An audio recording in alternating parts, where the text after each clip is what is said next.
Boker Tov. Boker Tov. La halakha nous prescrit d'apprendre, d'étudier, de réviser les lois relatives à la fête de Pessah 30 jours avant le début de celle-ci, et c'est la raison pour laquelle nous consacrerons ces petits temps d'études à la fête de Pessah, aux lois relatives à la fête de Pessah, à leur signification.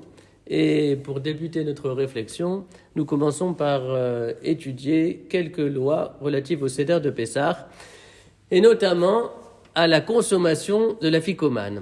Alors, dans le Shulchan Aruch, dans sa partie Orach Chaim, chapitre 471, au paragraphe Aleph, au premier paragraphe, donc, il est dit que pendant le repas, on ne doit pas trop manger pour ne pas avoir à manger la ficomane alors que l'on n'a pas très envie de la manger. Autrement dit, et là je cite le texte, Sheyelo ktsat ta'ava le'echol. On doit avoir encore un peu d'appétit pour manger la ficomane. Il faut avoir un peu envie de manger la ficomane.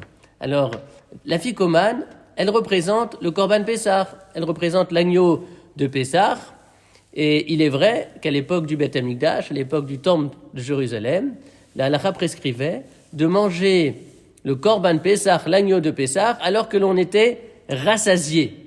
Mais il y a une différence entre être rassasié et ne plus pouvoir rien manger.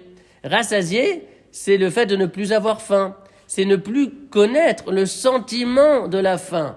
Mais cela ne veut pas dire ne plus pouvoir manger.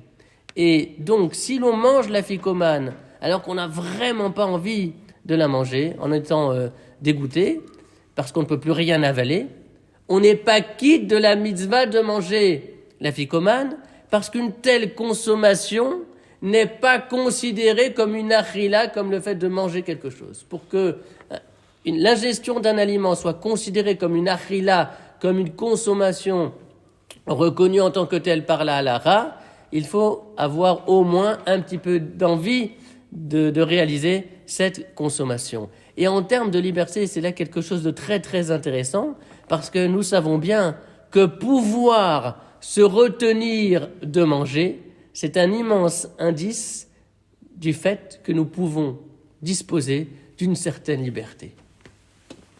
Exact.